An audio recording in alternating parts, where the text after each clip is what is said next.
Sa Pilipinas, hindi sapat na maganda lang ang sasakyan. Kailangan matibay, praktikal at higit sa lahat, sulit sa presyo. Isipin mo to, lubak-lubak na kalsada, bigla ang baha, matinding init, traffic na parang walang katapusan, mabibigat na kargamento, at minsan, overload na pasahero. Kaya ang tanong ng maraming Pilipino, anong sasakyan ang hindi kasusukuan? Anong kotse ang tatagal kahit ilang dekada? At alin ang talagang sulit sa bawat pisong pinaghirapan mo? Sa video na ito, aalamin natin ang mga sasakyang subok na sa tibay, minahal ng masa, at napatunayan sa real-life Philippine conditions. Ito ang pinakamatibay at sulit na sasakyan sa Pilipinas. Kaya mga ka-amazing, simulan na natin. Number 10, Toyota Vios. Ang hari ng taxi at pang-araw-araw na biyahe. Kung may isang sasakyan na literal na araw-araw ginagamit, pero patuloy pa ring tumatakbo, yan ay ang Toyota Vios. Makikita mo ito kahit saan. Taxi, company car, family car, pang-grab at pang-ride hailing. Bakit matibay ang Toyota Vios? Simpleng makina, hindi maselan sa maintenance. Kayang tumakbo kahit kulang minsan sa alaga. Madaling ayusin kahit sa probinsya. Sobrang dami ng piyesa. May mga Vios na lampas 300,000 kilometers na ang tinakbo, pero ginagamit pa rin araw-araw bilang taxi. Bakit sulit? Tipid sa gasolina, murang maintenance, mataas ang resale value, hindi sakit ng ulo sa long-term ownership. Kaya kung pang-araw-araw na sasakyan ang hanap mo, simple, matipid at hindi ka ipapahiya, Toyota Vios ang isa sa pinaka-safe na choice. Number 9, Mitsubishi Adventure, old model. Ang hindi mamatay-matay na AUV. Kahit phased out na, ang Mitsubishi Adventure ay buhay na buhay pa rin sa mga kalsada ng Pilipinas. Ito ang sasakyang ginamit sa long-distance trips. Pinagkasya ang buong pamilya. Pinanghakot ng negosyo. Ginawang UV Express. Bakit sobrang tibay? Diesel engine na panghakutan. Ladder frame na parang mini truck. Kayang umakyat sa bundok. Hindi takot sa baha, kung tama ang pagmamaneho. May mga adventure na 20 plus years na pero umaandar pa rin araw-araw. Sulit ba? Murang bili sa second-hand market. Matipid sa diesel, kayang ayusin kahit sa talyer lang. Hindi maarte sa piyesa. Ito ang patunay na hindi kailangan ng high-tech para maging matibay. Number 8, Toyota Innova. Ang pangbansang family at business vehicle. Kung may sasakyang pinagsama ang tibay, ginhawa, kapasidad at tiwala ng Pilipino, walang iba kundi ang Toyota Innova. Bakit pinagkakatiwalaan? Ang Innova ay ginagamit bilang family car, shuttle service, company service, pang out of town. Diesel engine na pangmatagalan, matibay na suspension, kayang magbuhat ng maraming pasahero. Hindi agad nasisira kahit loaded. May mga Innova na umaabot ng 500,000 kilometers bago mga ilangan ng major overhaul. Sulit sa presyo, hindi mabilis bumaba ang value. Matibay kahit ilang beses gamitin sa probinsya. Komportable pero hindi fragile. Kung pangmatagalang sasakyan para sa pamilya o negosyo, Innova ay investment at hindi gastos. Number 7, Honda City. Tahimik pero matibay. Hindi kasing ingay ng ibang entry sa listahan. Pero huwag maliitin ang Honda City. Ito ang sasakyang pang-city driving na maayos ang makina. Matipid at surprisingly matibay. Ano ang lakas ng Honda City? Smooth engine performance. Hindi basta-bastang nagkakaproblema.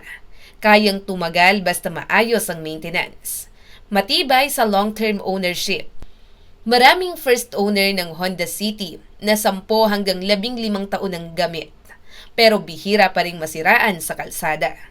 Sulit ba? Tipid sa gasolina, hindi pala sira, tahimik at komportable.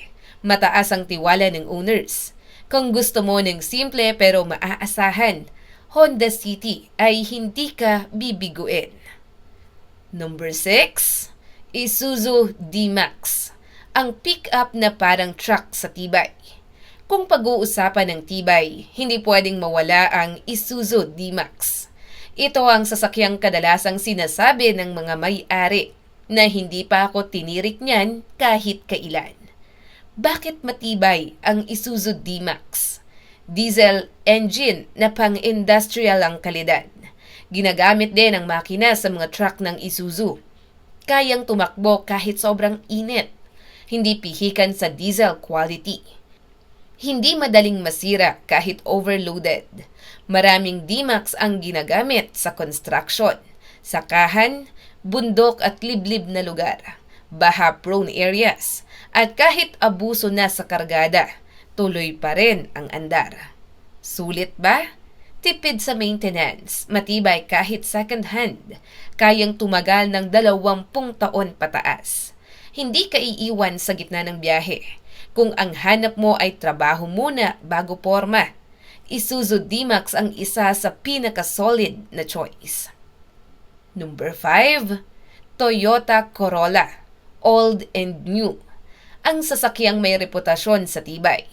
Ang Toyota Corolla ay parang alamat sa mundo ng sasakyan. Ito ang kotse na ginamit ng lolo, ginamit ng tatay, ginagamit ngayon ng anak. Bakit hindi basta-bastang sumusuko? Simple pero maaasahang makina. Hindi komplikado ang electronics. Kayang tumakbo kahit kulang sa alaga. Napakaraming spare parts. Kayang ayusin kahit sa maliliit na talyer. May mga Corolla sa Pilipinas na 30 hanggang 40 taon na, pero daily use pa rin. Sulit factor, murang maintenance, matagal bago masira, mataas ang resale value, hindi ka mabibitin sa piyesa. Hindi ito flashy, hindi ito pangmayabang. Pero kung pangmatagalan ang hanap mo, Corolla ay legend. Number 4, Toyota Fortuner. Matibay, malakas at pangmatagalan kung gusto mo ng sasakyang pangpamilya, pangbiyahe, pangbundok, pangbaha, at pang long-term ownership. Isa sa unang papasok sa isip ay ang Toyota Fortuner. Tibay sa totoong buhay, ang Fortuner ay SUV na ginagamit sa probinsya. Pang long drive, kayang tumawid sa baha kung tama ang pagmamaneho. Hindi alagain sa maintenance. Ladder frame chassis, diesel engine na subok na, matibay na suspension, kayang magbuhat ng buong pamilya at gamit. Maraming Fortuner owners ang umaabot ng 400 to 500,000 kilometers bago mga ilangan ng major repair. Sulit ba kahit mahal? Mataas ang resale value, hindi mabilis maluma, hindi sirain. Matagal bago ka mapilitang magpalit. Kung isang beses ka lang bibili ng SUV, Fortuner ang madalas piliin ng mga praktikal na Pilipino. Number 3, Toyota Hilux. Ang pick-up na hindi marunong sumuko. Kapag sinabi mong panghakot, pangbundok, pangbaha at pangabuso, iisang madalas na sagot ng Pilipino.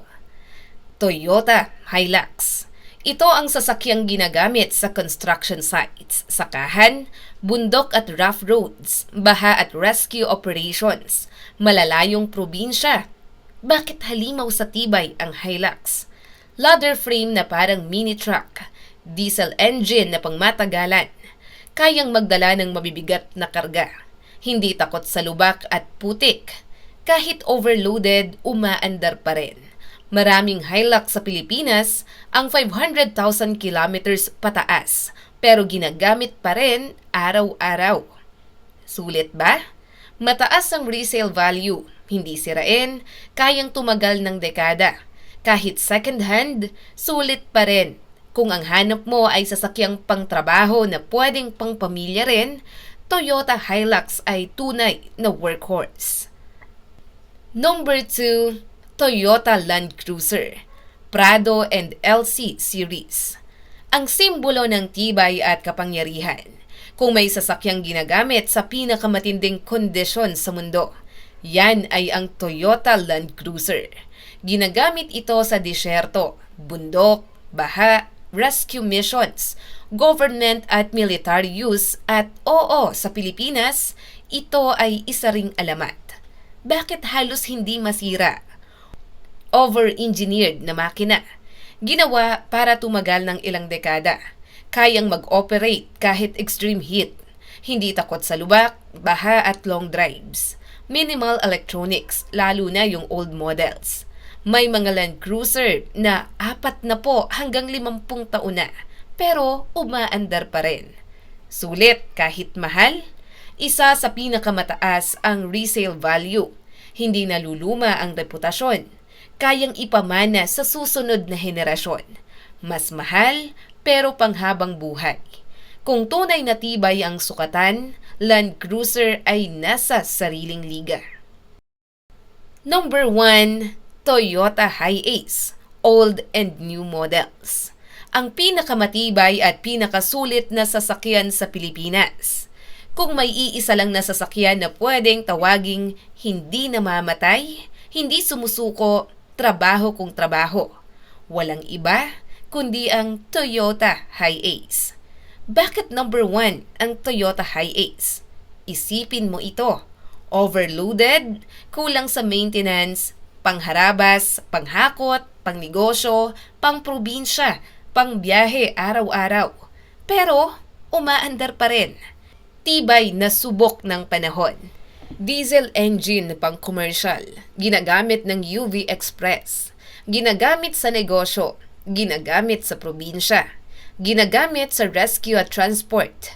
May mga Hiace sa Pilipinas na 600 to 800,000 kilometers na ang tinakbo, pero nasa kalsada pa rin. Pinakasulit sa lahat, bawi agad sa negosyo, hindi maarte sa alaga, kayang ayusin kahit sa simpleng talyer. Napakaraming spare parts, mataas pa rin ang value kahit luma na. Ito ang sasakyang bumuhay ng pamilya, nagpaikot ng negosyo, nagdala ng mga tao sa trabaho at probinsya. Kung pag-uusapan ang pinakamatibay at pinakasulit na sasakyan sa Pilipinas, Hilux para sa trabaho at hirap ng kalsada, Land Cruiser para sa extreme durability, Hiace para sa tunay na pang-araw-araw na laban ng Pilipino. Sa Pilipinas, ang ating mga sasakyan ay kasama sa laban ng buhay. Kaya bago ka bumili, itanong mo sa sarili mo, tatagal ba to sa hirap ng kalsada? Hindi ba ako ipapahiya? Sulit ba sa bawat pisong pinaghihirapan ko? Kung oo ang sagot, yan ang tamang sasakyan para sa'yo. Kung nagustuhan mo ang video na ito, huwag kalimutang mag-like and subscribe at i-share na rin para mas marami pa ang makapanood ng ating mga video ka-wow-mazing. Ikaw, ano ang sasakyan mo? I-comment lang sa comment section sa ibaba.